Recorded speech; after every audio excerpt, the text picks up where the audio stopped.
So we are about to begin, and we would like to say a very special welcome to the semi-final round of the Manchester Cooperative Credit Union 2018 Inter-Secondary School Debating Competition. It is indeed a pleasure to have our teams here with us this morning, and we are looking forward to an exciting time. We have 2 matches scheduled for today, and we are indeed looking forward to an exciting time. Our first match this morning is between Knox College and Holmwood High. So that's our first match for today. Let me introduce our judges for this morning. We have Mr. Claude Rattray. We have Miss Norma Tyndale. And we have Miss Vania Jack. So these are our judges for today, and I will be your timekeeper and your host. So, our rules. The competition is based on the awarding of points by 3 judges. The scoring of points will follow the form of the judges' score sheet. Each team may be comprised of 4 students, 3 debaters, and 1 reserve. Our teams must remain unchanged for the duration of the competition unless permission is granted. Times allotted are as follows. First speaker, 10 minutes. Second speaker, 8 minutes. Third speaker, 5 minutes. And rebuttal, 3 minutes.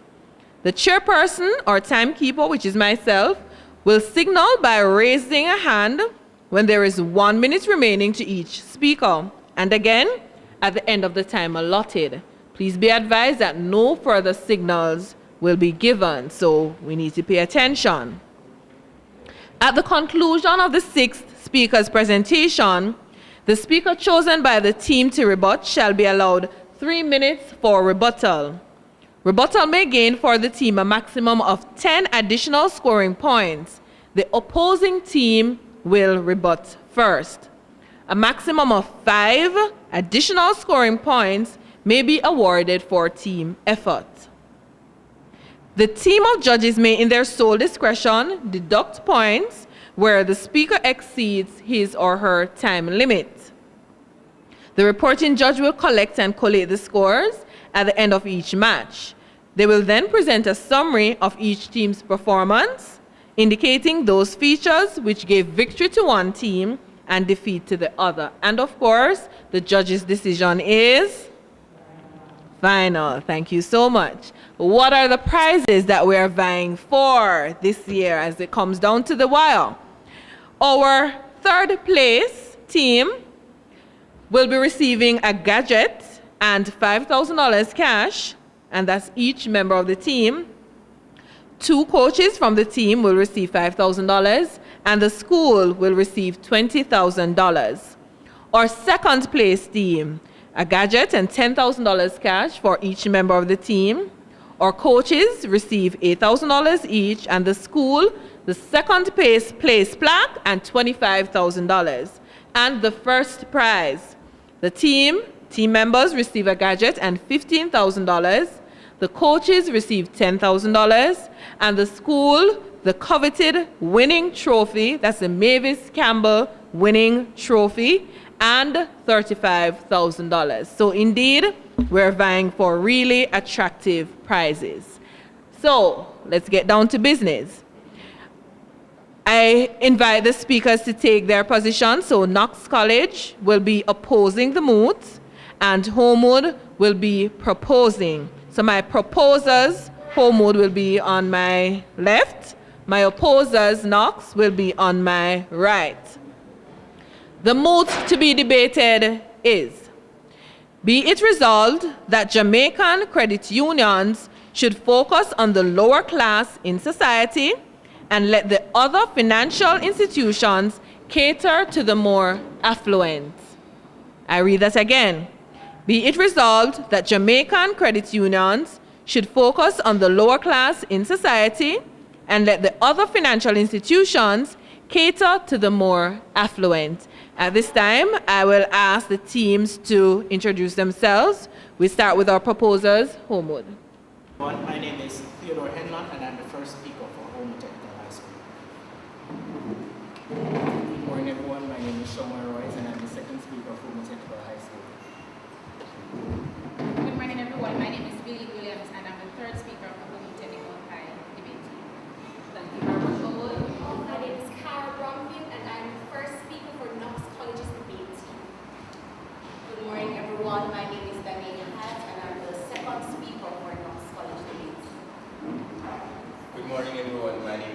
Hanson, and I'm the third speaker for Knox College.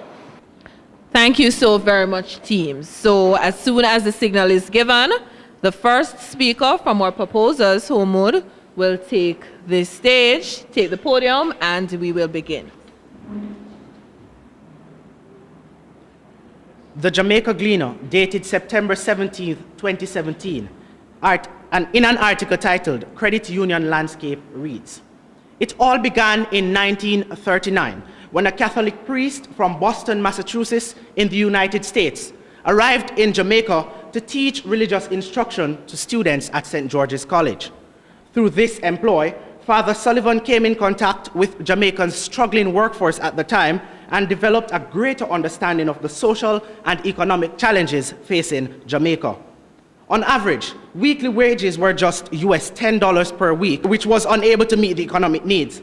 Facilities for loans were used to exploit the poor, charging as much as 200% per annum on a loan by loan sharks, and an average man making small savings was denied the opportunity of a loan by commercial banks.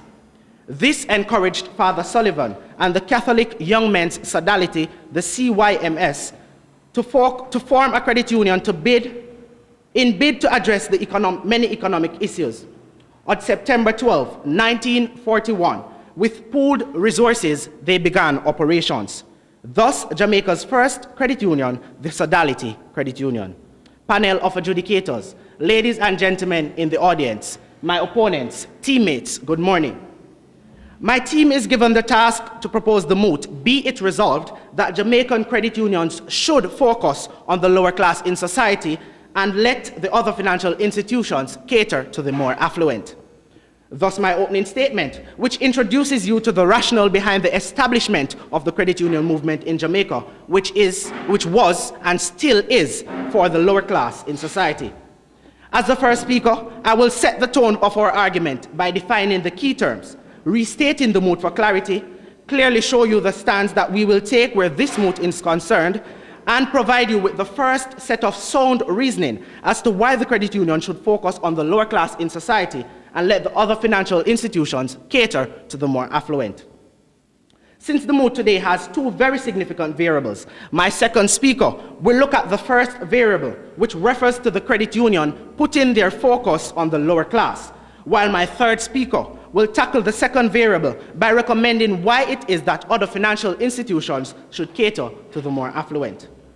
Now, according to the online dictionary, focus means to be the center of attention or interest, and cater means to provide what is needed or required. The Longman Dictionary states that the lower class in society is the social class that has less money, power, or education than anyone else, while dictionary.com defines affluent as having a great deal of money or wealthy. Google.com defines a financial institution as an establishment that conducts financial transactions such as loans, investments, and deposits. After analyzing these definitions, in restating the moot, it reads, "Be it resolved that Jamaican credit unions should have as its center of attention and interest the social class that has less money, power, or education than anyone else, and let the other establishments that conduct financial transactions such as loans, investments, and deposit provide what is needed for the wealthy or those who have a great deal of money." Honorable judges, our stance here today is not to say that these rich persons cannot be a part of the credit union, but rather that they understand and abide by the policies that govern the maximum amount of loan that is offered to any member, or they abide by the recommendations given to the more affluent. Don't get us wrong, my opponents. Just allow me to explain our stance a little further. When we analyze the definition of affluent, our public sector workers definitely don't fall in this category. Our farmers, factory workers, taxi operators, and you can name the rest, they do not fall in the category of affluent. These persons fall in the struggling working class that caused Father Sullivan to start the credit union movement in Jamaica. Even today, we can see where these persons are still struggling as the wage negotiations are still on the table at Parliament. These persons are the majority in the Jamaican credit union. Now, the wealthy persons in Jamaica could be considered some artists, sports persons, and entrepreneurs, to name a few.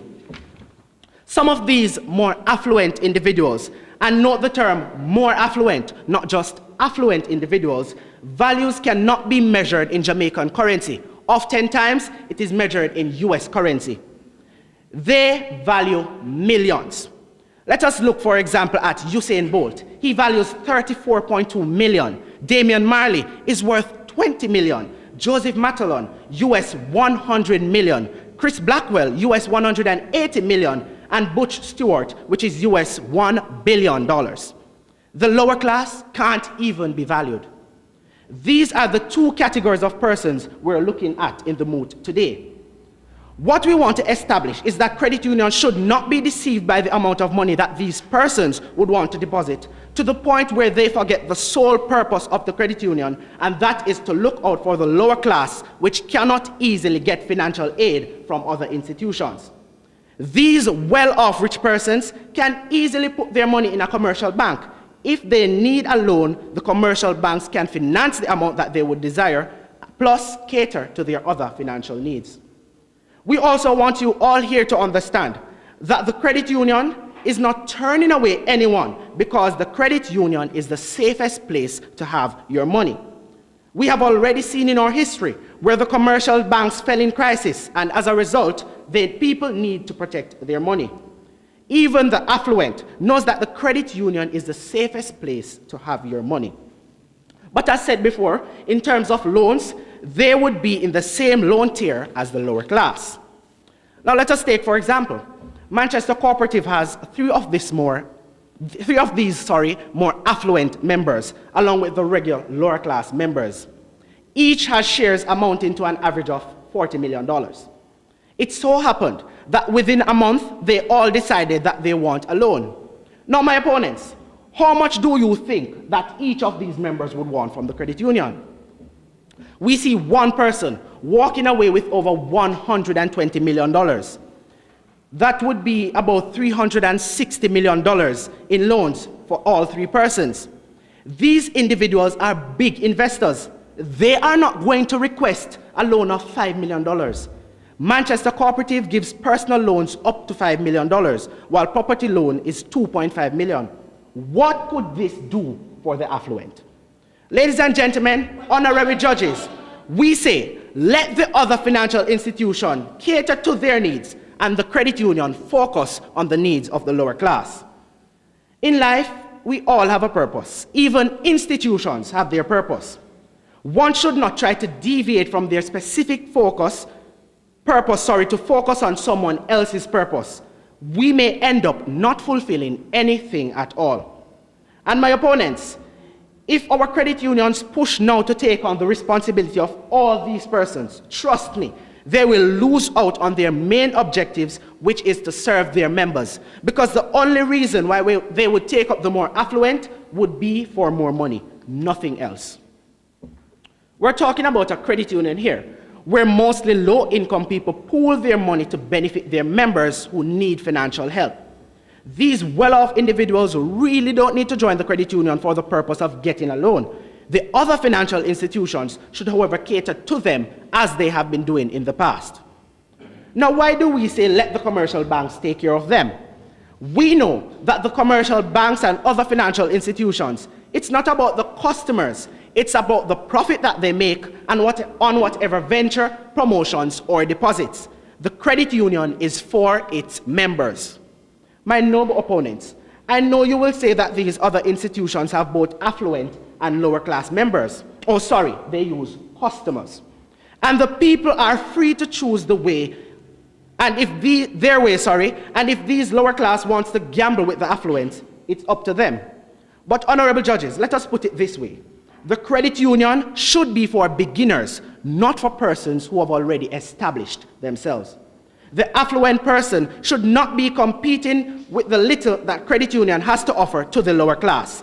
The credit union should maintain their focus on what is best for these individuals and allow the other financial institutions to take care of the needs of the affluent. With this, the proposition pauses.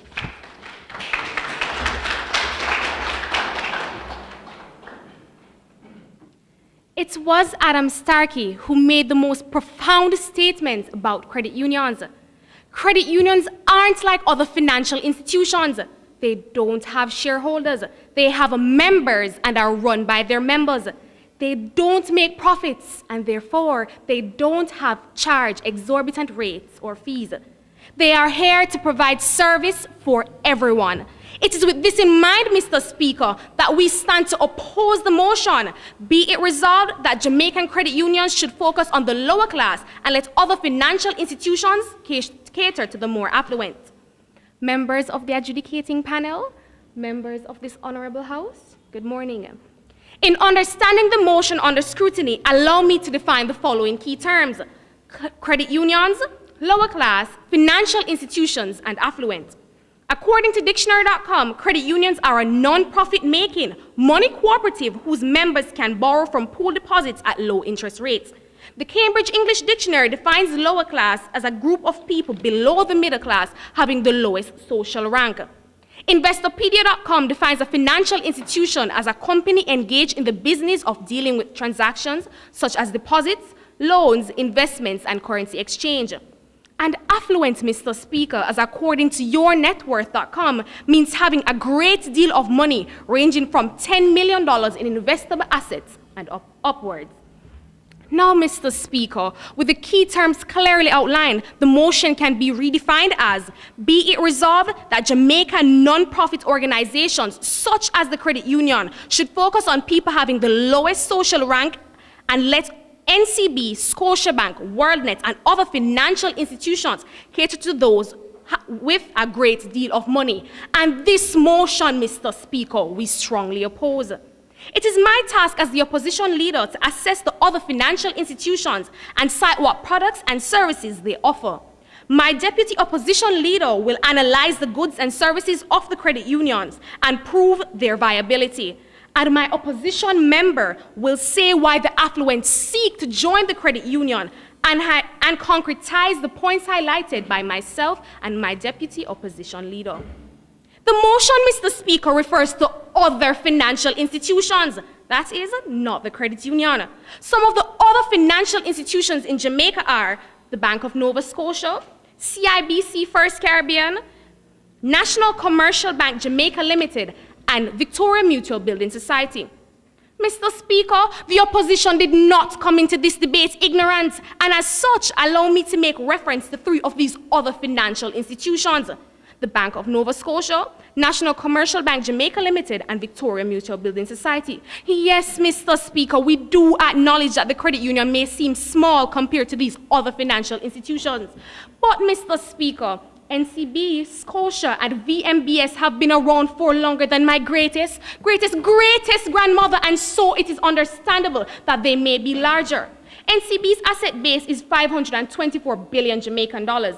VMBS asset base is 41 billion Jamaican dollars, and Scotia's asset base is 414 billion Jamaican dollars. Comparing Scotia's and NCB's asset base to the credit union's total asset base of 235 billion Jamaican dollars, the credit union may seem small. However, side government, it is developing, and from 1941 to 2018, it has grown tremendously and has evolved, so no longer can you affix the title of a poor man's bank to the credit union, as it is now everyone's bank.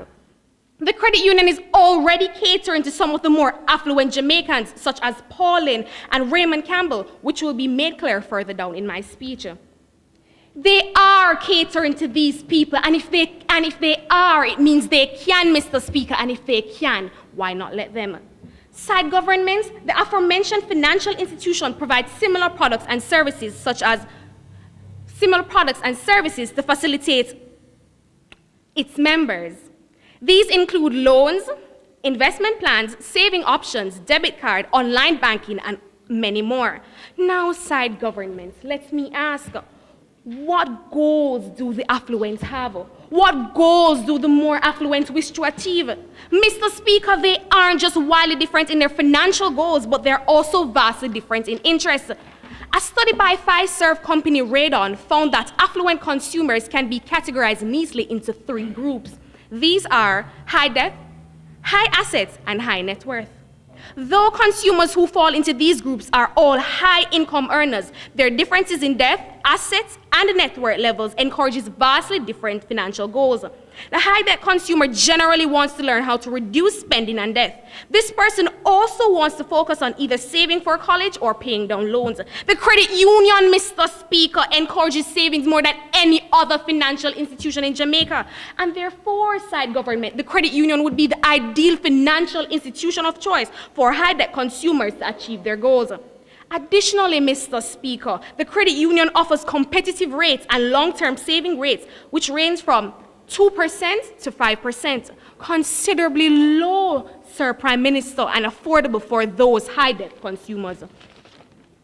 Take this example into consideration, side government. Mr. Ted Douglas is a high-asset consumer who's an entrepreneur and owner of several homes and commercial properties. He asserts that he would consider to himself to be affluent. However, Mr. Speaker, he finds it beneficial to be a part of the credit union as he wants a financial institution that will provide for him low interest rates, one-on-one personal interaction, and an institution which he can trust. These, Mr. Speaker, he says, are some of the variables he considered when he joined the City of Kingston Sodality Credit Union. He says that he is also a member of NCB, but because of the high interest rates, he prefers the credit union as most are transitioning and have attracted a more affluent clientele. Just a little brush on consumers with a high net worth, Mr. Speaker, as my Deputy Prime Minister will cement this argument. In an interview with Paul Lynn, an accountant and a businessman who has a net worth of over $2 million and receives more than 12 million Jamaican dollars yearly, he says that he is a member of the Manchester Cooperative Credit Union. And may I add, he loves this credit union dearly. He says he is a part of the credit union, Mr. Speaker, because of its concern for community. He says that the credit union allows a relationship between him and his financial institution. The credit union understands him, they understand his needs, and he can associate himself with them as they have formed a one-on-one personal relationship with the credit union. Financial stability, Mr. Speaker. Individuals want financial stability, whether rich or poor. This is what they seek. During the financial meltdown of 1990s, other financial institutions such as Scotia and NCB were negatively affected. While Central National Bank and Eagle Merchant Bank collapsed, some, Mr. Speaker, are still recovering today. Some side governments are yet to recover.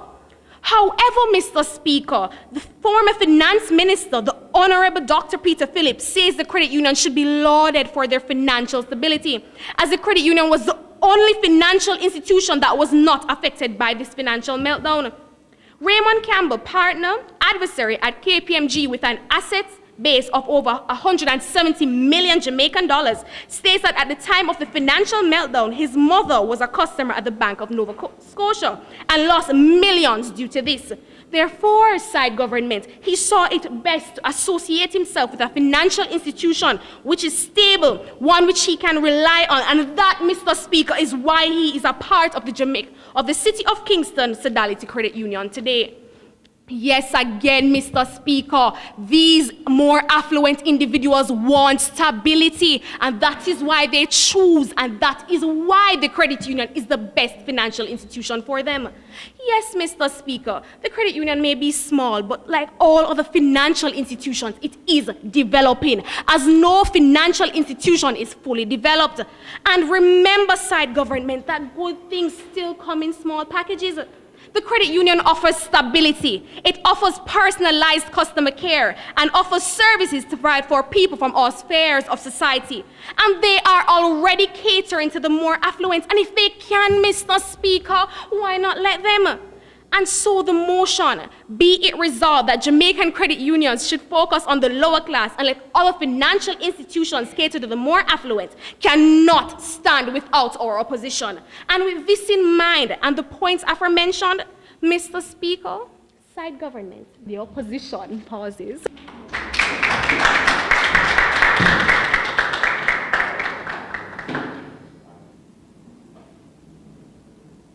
John Hume, a civil rights activist, said, and I quote, "Before the arrival of the credit union, people from poor backgrounds or a working class could not borrow from banks," end quote. Banks were always there, but who did they cater for? Not the poor, I'm sure. The bank's aim is to make huge profits. The lower class in society would be seen as a liability to them rather than an asset.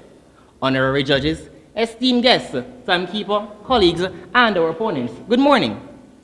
Our motion today is a very essential one that needs to be critically analyzed from a societal and even more from an economic perspective. The onus is on us today to substantiate the moot, be it resolved that credit unions should focus on the lower class in society and let the other financial institutions cater to the more affluent. The facets of this statement will be fully explored by providing the multiplicity of benefits that the members, credit unions, and by extension Jamaica can and is gaining from such a focus, whilst refuting the misconstrued arguments as it regards opposite spin from our opponents. This will be validated by showing how the primary goal of Jamaican credit unions is enshrined in such a crucial initiative. To begin with, it has been aforementioned by my first speaker and is undeniable that Jamaican credit union members are overwhelmingly from the lower class of society. Naturally, in whatever case, who you are given to serve, so you must. Certainly, the Jamaican credit union should focus on the lower class, as this means all the members will benefit from their promotions and services which are tailored to their needs. All the members will be satisfied with credit unions, focusing on them by providing great interest rates, low fees, and many other special offers which support the man who needs support the most. Coupled with all the members individually benefiting from credit unions, focusing on their needs which they effectively satisfy, the credit unions across Jamaica benefit holistically as well. Honorary judges, let us reason rationally. It has been mentioned, and is no secret, that the credit union was established to serve the struggling working class. Each one help one. Putting these persons in the right eye corner at the focus most definitely allows the credit union to live up to its primary objective. You may argue to say, why stick with tradition and die? But certainly you have seen where the credit union is surviving and achieving. My opponents, to continue, with the lower class being focused on by credit unions, they are maintaining their reputable standard of serving the working class, which undeniably needs help more than ever with their financial affairs. Should the credit unions stray their focus from these persons and adopt a more widespread policy? Can one imagine the financial crises these struggling working class people and even unemployed people be left to face? Oh, what a dire situation this would be on our economy. For what? The sake of focusing on the affluent that is already well off in society? No, honorary judges. We see this as a sad predicament which needs to be evaded. To continue, the credit union should stick to what they do best, which is attracting new members with their special plans, services, and promotions designed to serve the lower class of our nation. They should stick to the good that they know and continue to be a leading financial institution in Jamaica by their contribution to society. The credit union has been a catalyst for change in the Jamaican hemisphere. Certainly, you've seen where they have helped the unemployed, small farmers, teachers, or must I just say, the lower class. In an article entitled Class Structure of Jamaica, it has been statistically proven that the lower class makes up a whole of 75% of society. Credit unions, in keeping with their focus on these persons, are fundamentally keeping their focus on Jamaica and promoting economic growth. Unmistakably, Jamaica stands to gain when Jamaican credit unions focus on the lower class and allow other financial institutions to facilitate the needs of the affluent. When we speak of wealthy or affluent people in society, we are definitely not speaking of teachers and nurses and police and soldiers, not to mention farmers and taxi operators, vendors, and so on. These persons would still fall in the underpaid lower class in society. Factory workers, fishermen, and ancillary workers. These are the founding people of the Jamaican Credit Union. This was confirmed by Brenda Cuthbert in the press reader, the Jamaica Guinea, September 17, 2017, who also mentioned that the credit union movement grew leaps and bounds through the participation of fishermen store clerks. Also, a release from the Department of Cooperatives in Jamaica stated that 100,000 persons in Jamaica are members of 39 agricultural cooperatives, most of which are in the rural areas. Look at these professions. Look at Jamaica. This focus is reaping rewards. Imagine a Jamaica without a financial institution that caters for the lower class, the masses of society. Well, you've just imagined a Jamaica without a credit union, and a Jamaica which would not have a financial institution which engenders a feeling of satisfaction. not accepted at this time. From owning that new home, or buying that new car, or finishing that last year of university. An institution which was not designed for the lower class man who needs help the most, but it was designed to suit the more affluent, which definitely means that the fiscal dealings and nothing whatsoever will be completely soothing for the masses of the Jamaican population. Sad in it, this sad predicament must never be. People are depending on the benefits credit unions offer. Those same benefits that made the average man able to achieve a dream and survive. Accepted. Did you not say that the credit union is going to stop focusing on those of the lower class, but rather focus also on the affluent to help the lower class? Please be duly aware that the credit union was established for the struggling working class. And if we are to include another class of society, then there would be an imbalance in the focus. And we see where the lower class makes up the masses of society. So why not focus on those who are in need? The affluent are already rich. Focus on those who need the money.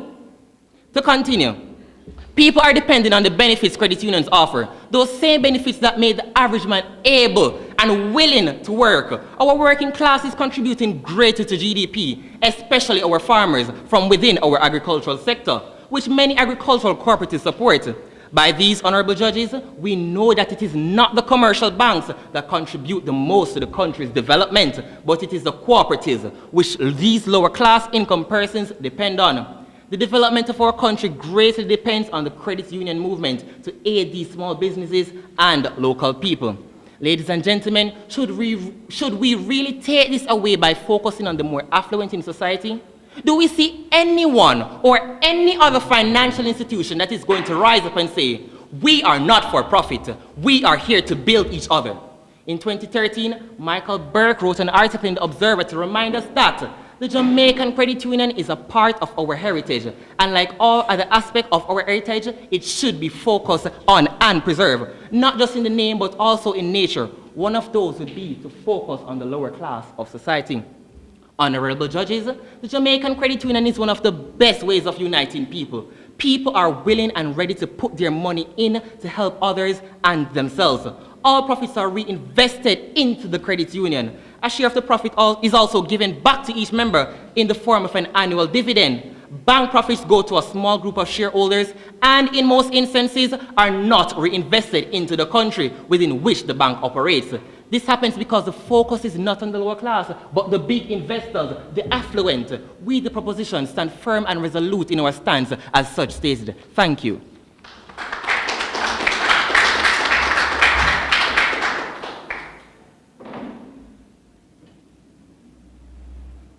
Committed to providing a high level of financial services, devoted to offering advice in order to secure their savings and investments, dedicated to offering competitive financial services to all its members, the Jamaica Cooperative Credit Union League.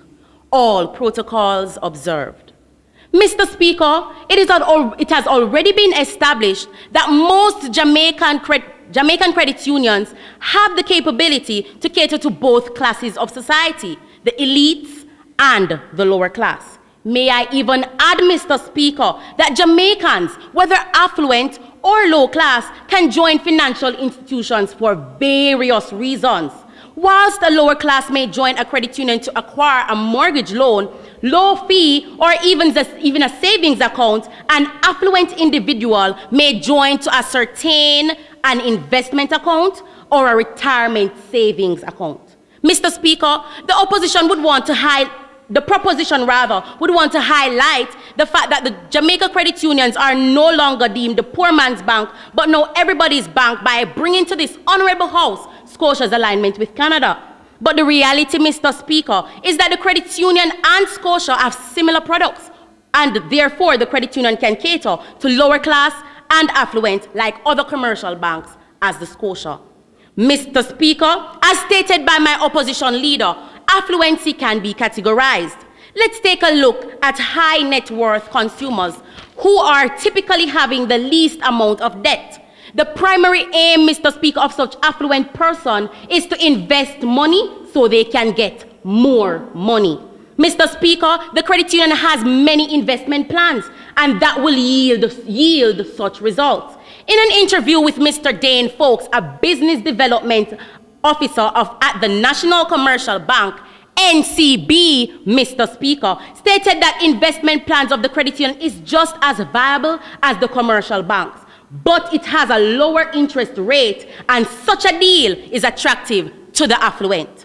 These include specials in terms of investment options and also insurance policy superior to that of the NCB. Mr. Speaker, many affluent individuals want to save money for their children and grandchildren's future, and others are dedicated philanthropists who want to focus on community service and charity giving. The credit union, Mr. Speaker, is that viable medium for such investments, according to Mr. Folks. Isn't this a contribution that the credit union is able to cater to the affluent? Indeed it is. Mr. Speaker, we wanted to balance the argument, and so we interviewed Mr. Blackwood, the managing director of the Portmore Cooperative Credit Union. He asserts that the credit union offers a wide range of financial services that can meet the needs and taste of a broad cross-section of Jamaicans.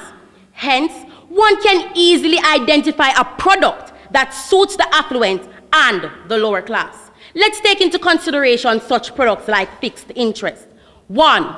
Fixed deposits. This, Mr. Speaker, enables one to earn a high rate of interest, which is quite beneficial to the affluent. The procedure, Mr. Speaker, is you invest your money, and after the fixed time period, you are able to put to use this savings.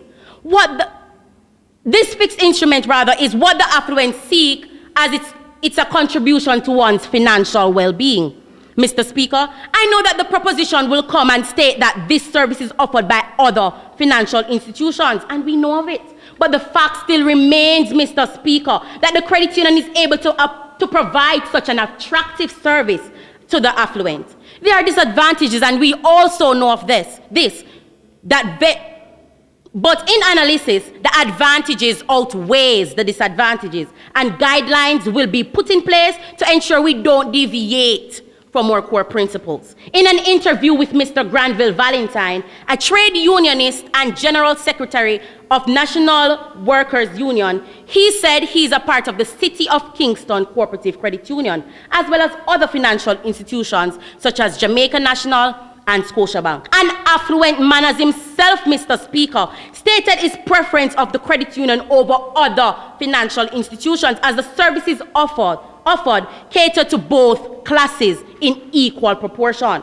He also mentioned he's not perturbed by the grandness of the other financial institution, and as such does his business with the COK Credit Union. Added to that, he stated that the commercial banks have additional fees, then asserted that the commercial banks are now aiming to lower certain interests, like the credit union, in order to compete with the credit union and building societies, so as to attract all people of different classes to improve business. How can the government then say that the credit unions do not serve the more affluent?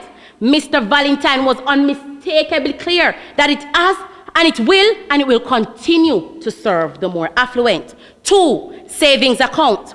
Mr. Speaker, the credit union savings account include, but is not limited to, permanent shares account and voluntary shares account. The permanent shares account establishes members as part owners, earning dividends from the credit union surplus, while the voluntary shares account is a typical savings account that earns interest and helps to build credit for obtaining loans. Mr. Speaker, in no way are we diminishing the fact that other financial institutions such as Scotiabank offer savings plan to its members. But Mr. Speaker, these institutions, when you have what is termed an inactive account, they subtract from your savings a vast amount. Take, for example, Miss Edna Mitchell, a resident of Trelawney, related that her grandmother was sending money to her NCB account for burial.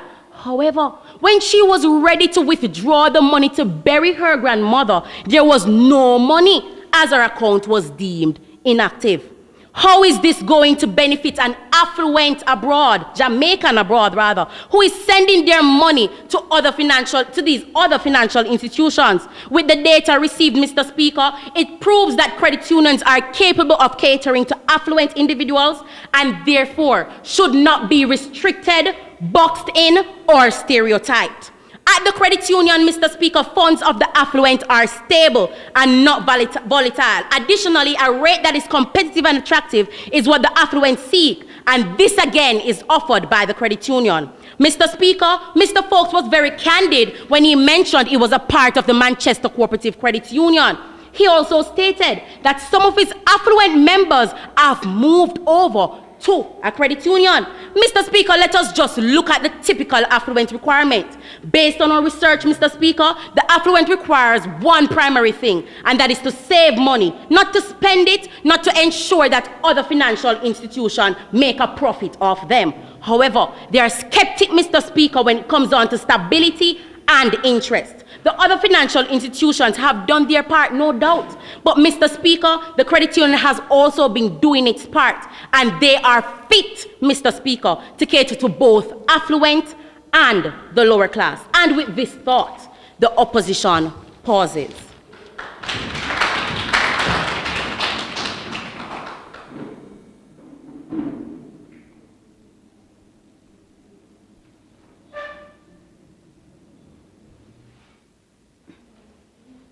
Alphonso Desjardins says, "Let it never be forgotten that a credit union is above all else, not an association of people, but of dollars."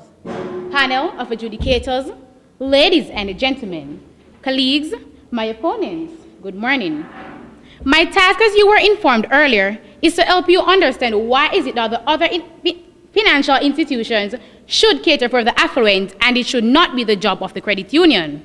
A few days ago, our principal asked us what our moot was. I told him. He then asked what our stance is. I told him also. He laughed at us and said, "Every financial institution is about the money, the profit." I said, "Sir, have you ever heard of the credit union and its purpose, why it was formed and for whom?" I share this with you, ladies and gentlemen, to really point out to you that there is one financial institution in Jamaica that is not about the profit. One that people like you and I can stand in confidence and defend. This is our Jamaican credit union, designed for the lower class in society, not for the affluent, rich or wealthy, whichever term you choose to use. Those who society would consider wealthy were in the initial stage, a part of the commercial banks, and now we have other financial institutions on board. These affluent persons who would deposit their money in credit unions are investors, not just depositors. My opponents, now you give me one very good reason why you think affluent persons like Usain Bolt would put all his money or even half of it in a credit union. You, my opponents, say that the credit union should cater for these more affluent persons, not the other financial institutions not accepted at this moment. You need to be more realistic in your reasoning. How can the credit union cater for the needs of these persons? Even if they increase their loan amount, be it personal, property, or even car loan, they still could not cater for all their needs. When we look at the COK Credit Union, for example, the maximum amount for home loan is $25 million, while they give a maximum of $3 million for education loan. When we look at affluent Jamaicans like Usain Bolt, who one of his cars value $105,000, Beanie Man's Benz, which values $210,800, not accepted. And when I checked for the value of Beanie Man's house, I got unknown. Now, ladies and gentlemen, do you think his house valued $210,800? Not at all. It would value almost 3 times the amount of his vehicle or more. Which one of our credit unions would be able to cater for his needs? We must bear in mind that our credit unions are not for profit. It's member-owned, so they don't have money like the other financial institutions that do inshore and offshore investments. These affluent Jamaicans still need to make money on their money. We must be realistic to know that wherever they put their money, they will expect to see a profit. Philippine fellow Jin Cook Lee in a US survey says that people don't just jump and put their money anywhere. They put their money in institutions depending on what they want for it. He said, not accepted, if it is just savings, they will go to a commercial bank. If they are going to need a loan for whatever purpose, they will choose a credit union. This report helps credit unions to understand that the reasons people choose and use financial institutions are varied and complex. Therefore, when we see these rich people head into credit union with their large sums of money, they would be seeking a loan soon or some form of investments for profit. The credit union does not allow for the variety of investments that are not accepted, variety of investment that the affluent would want. Institutions such as the NCB Capital Market Limited could cater for them by offering them equity, money market, bond and mutual fund products, as well as cooperative, finance, and portfolio management services for individual investors. These types of services are not offered by the credit union, and unlike the lower class, this is what the affluent would want. The affluent wants to own the business. By being a part of the credit union, this would not be easily accomplished. But if they are a part of the other financial institution that can better cater to their needs, it will be best. It is on such premise as looking out for the best interest of all investors and what they need or desire, while we stand resolute in our stance that Jamaican credit union should focus on the lower class and let the other financial institution cater to the more affluent. Thank you.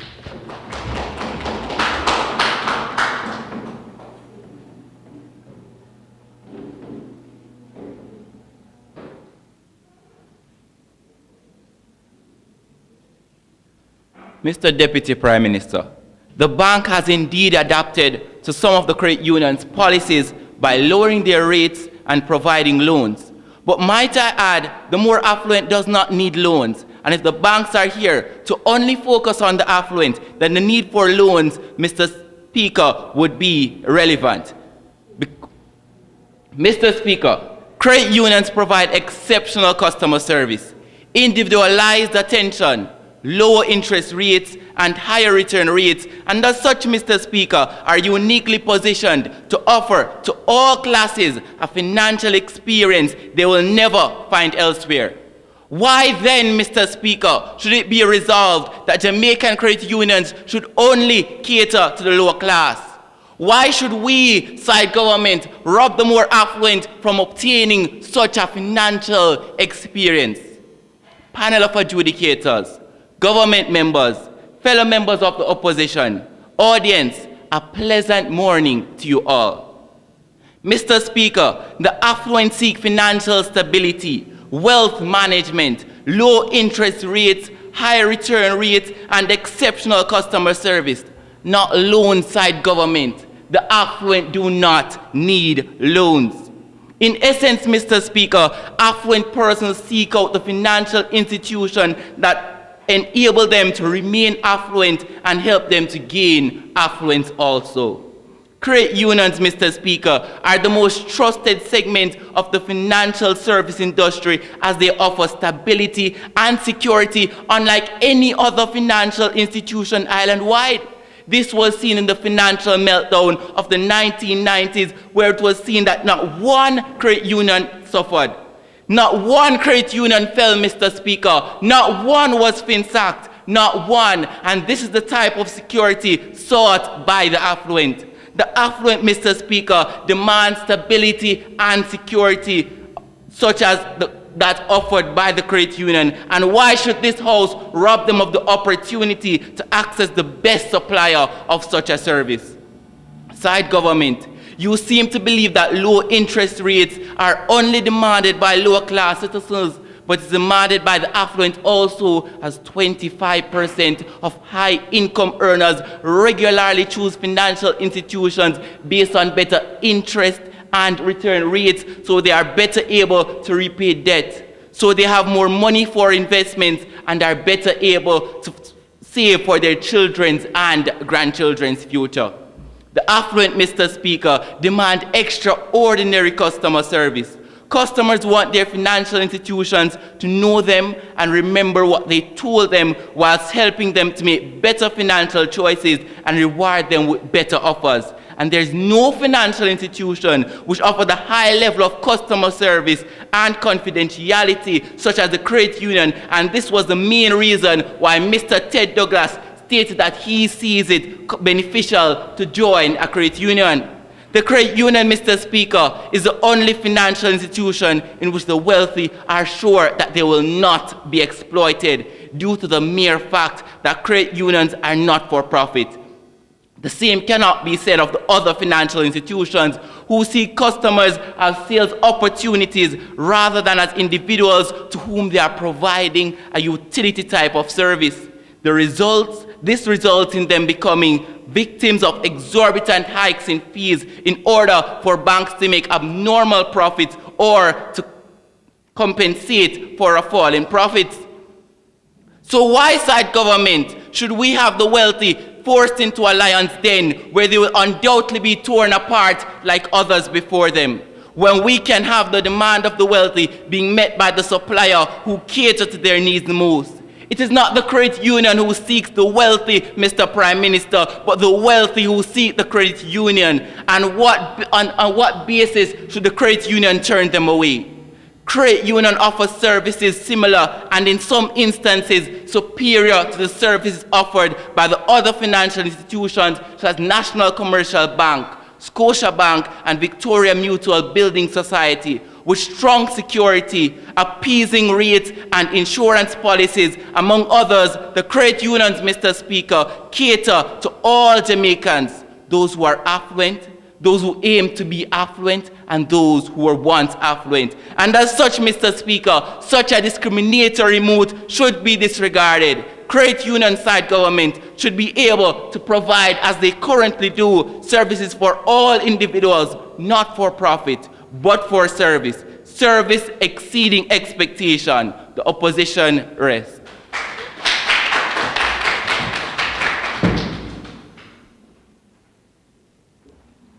After listening to arguments brought to this honorable house, it is time, Mr. Speaker, to talk. Mr. Speaker, we rubbish the statement that the credit union is the poor man's bank, because no longer is it being termed the poor man's bank, but everybody's bank. Might I even add that the credit union did not go about seeking the affluents. They came to us because of the services we offer, like investment savings.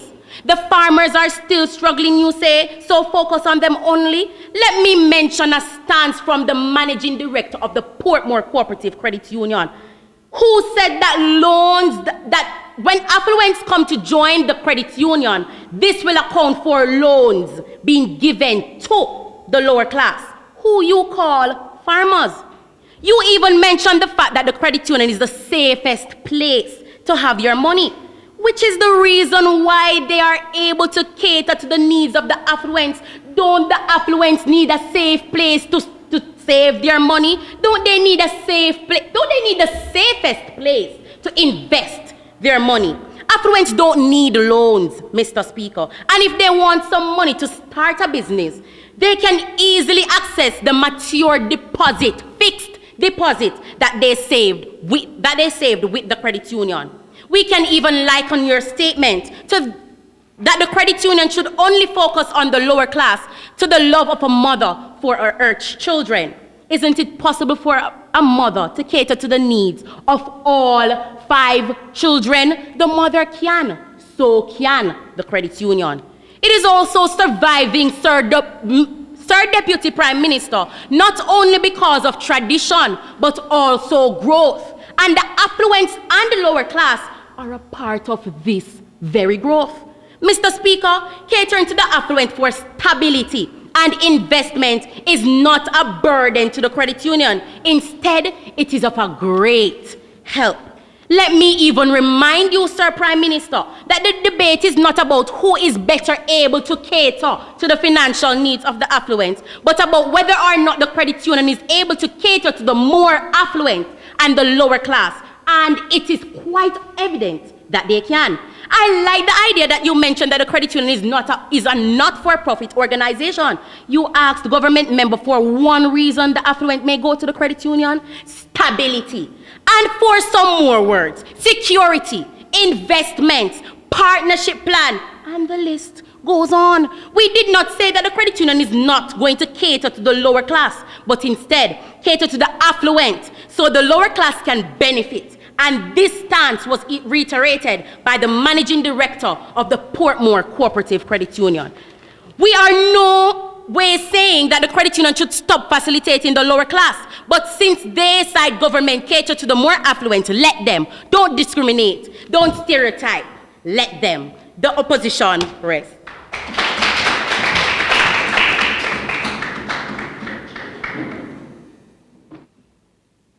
Unwavering we stand in our proposition to the motion. The clashes of today's debate were effectively driven home by the proposition. The opposition leader vehemently professed that the credit union should no longer be constricted to the realms of a poor people bank.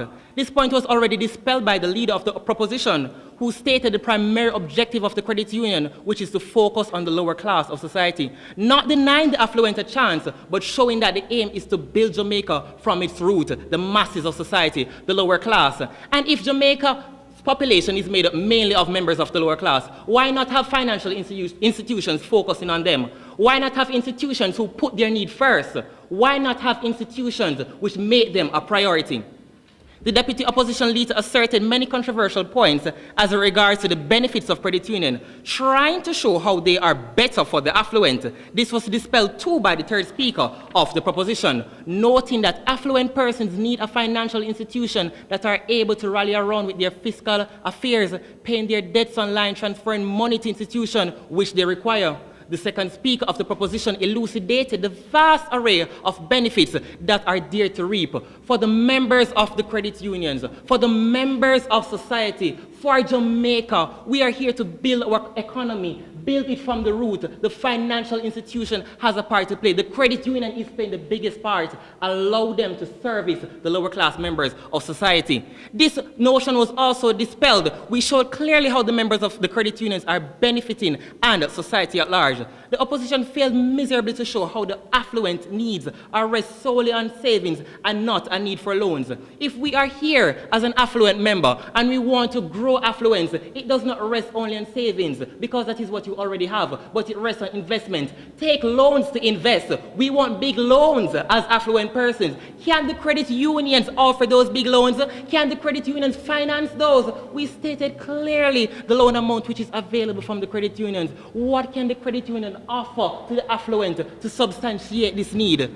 Your second speaker also asked, what are the terms we turn away the more affluent? We also want you to be here and aware to understand that the credit union is not turning away anyone, because the safest place to have your money is in the credit union. We have already seen in our history where the commercial banks fell in crisis, and as a result, people need to protect their money. Even if the affluent knows that the credit union is the safest place to put their money, but as said before, in terms of loan, they would be in the same loan class as the lower people of society. We want to show you clearly that the lower class members of society are the ones being affected most. Provide for them. Show them that they are your priority. Build Jamaica. I thank you.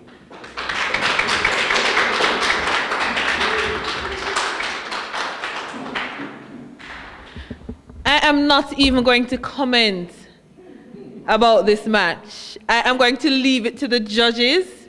But one thing I will say, I enjoyed this. I thoroughly enjoyed this. Put your hands together again for them. Thank you, and teammates. I indeed enjoyed this. So the judges will retire to their corner in order to deliberate, and we will have the scores in a few. In the meantime, let me say that we have another match coming up, so I want our viewers who are watching via Facebook to stay tuned. We have the deliberations taking place so that we can have the results for our first match. We do have our second match coming up between Mayday High and Bel Air High, so we want our viewers to remain online so you can enjoy another round of matches just like we have enjoyed so far.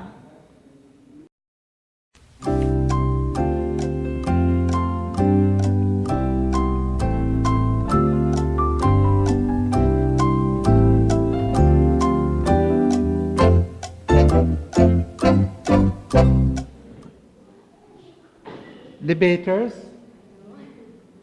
you have given us a hard time. It was a wonderful match.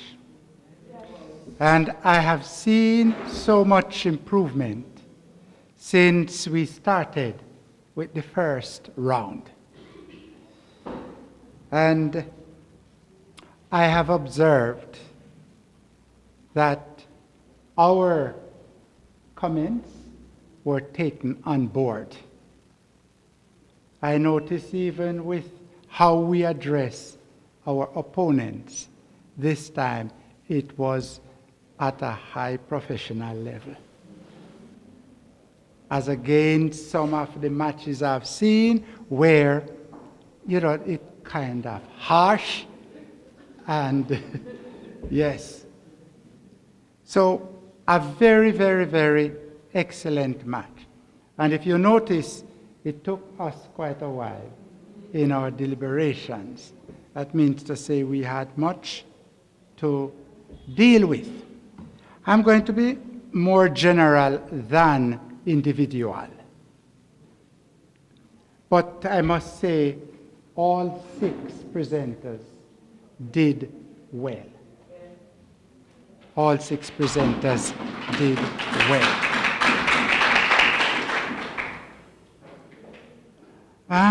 Let me start with the proposers, those who proposed. Good research.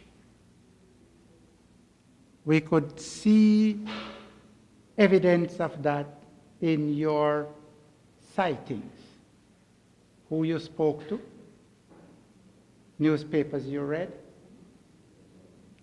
etc.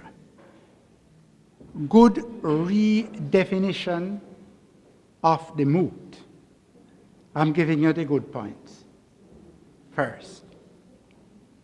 Good opening remarks. Good classification of the lower class as against the affluent. Good outline of intention.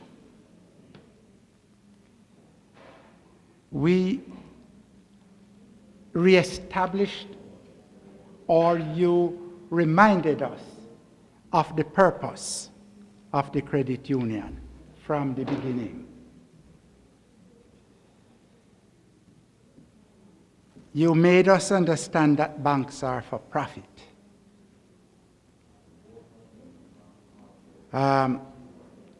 You made us understand that the credit union tailored products and services towards the lower class. And you reminded us of the philosophy of the credit union, people helping people. And the rebuttal was good. Excellent rebuttal. On the flip side of that, Holmwood, you mentioned a loan product, which for Manchester Credit Union, it was not correct. The property loan, I heard a statement of 2.5 million. That's not the highest loan you can get using your property. It's 25 million. So apparently somewhere you see the 2 and the 5, and somewhere a point came in. It's 25 million. You did not define credit union in your definition of key terms. You did not define cater, and you defined it. Oh, I didn't hear. But as in, yes, they didn't define it in the list of key terms to be defined. Those were some of the drawbacks, I think, that Holmwood had. For Knox now, Knox, you defined the terms, and you did define credit union, and that is very important. Good redefinition of the mood as well. Good opening remarks. You made your intention in terms of how you're going to attack the mood, knowing the strategies outlined. Very good.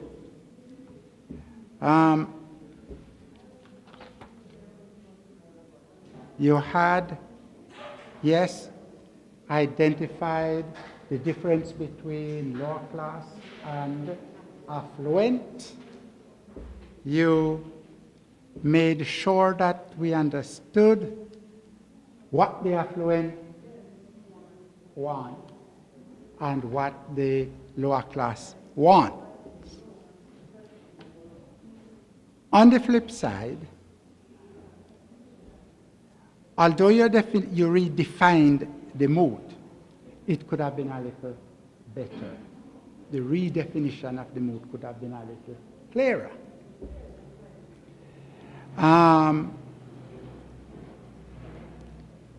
Affluent, or the affluent does not need a loan. You made that point. However, if you had done some research, probably in terms of the borrowing pattern of the affluent, you would have come up with the fact that the affluent wants loan.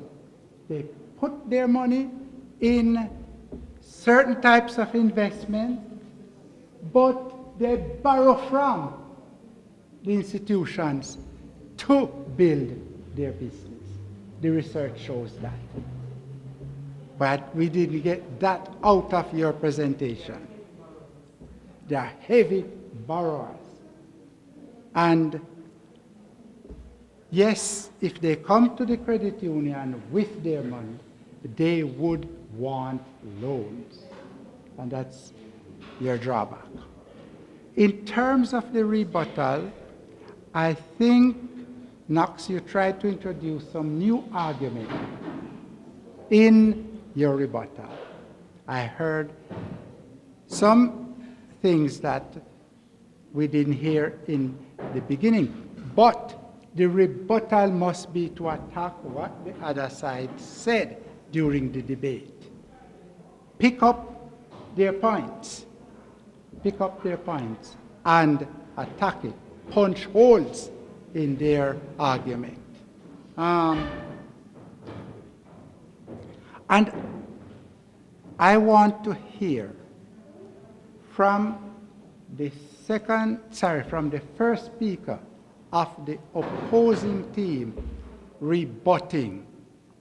You can start rebutting the first speaker from the opposing team. You can start rebutting. And I heard you asking for point of information. That what you wanted to clarify. When you asked for point of information, you could have rebutted it when you come up to speak. Both teams did not do that as they could have. So for the future, try to do that. I gave a general that all of you did well. It was a very good match, and we saw substance. In terms of your eloquence, persuasion, pronunciation of words, use of language, pitch, and so on, eye contact, I must mention that this match I was pleased with the level of eye contact. I was pleased. The last time I had to talk about eye contact. You remember? Okay. The rebuttal, again, Knox, that let you down. the rebuttal. Holmwood, that built you up. That rebuttal by Roy was very, very good. Excellent rebuttal, because I heard the points being taken up and addressed. Now, let's come down to the nitty-gritty, the important decision to be made. The judges deliberated long and looked at all the factors. And we came to the conclusion that the best speaker for this match is Theodore Henland from Holmwood. The first speaker, yes. And now to the scores. When we tallied, Knox amassed a score of 79.86, and Holmwood amassed a score of 87.03. And so, Holmwood moved to the final. Congratulations, Holmwood. Well done, Knox. And I know you will be coming back rebounding next year. Thank you very much. Could you give the teams another round of applause?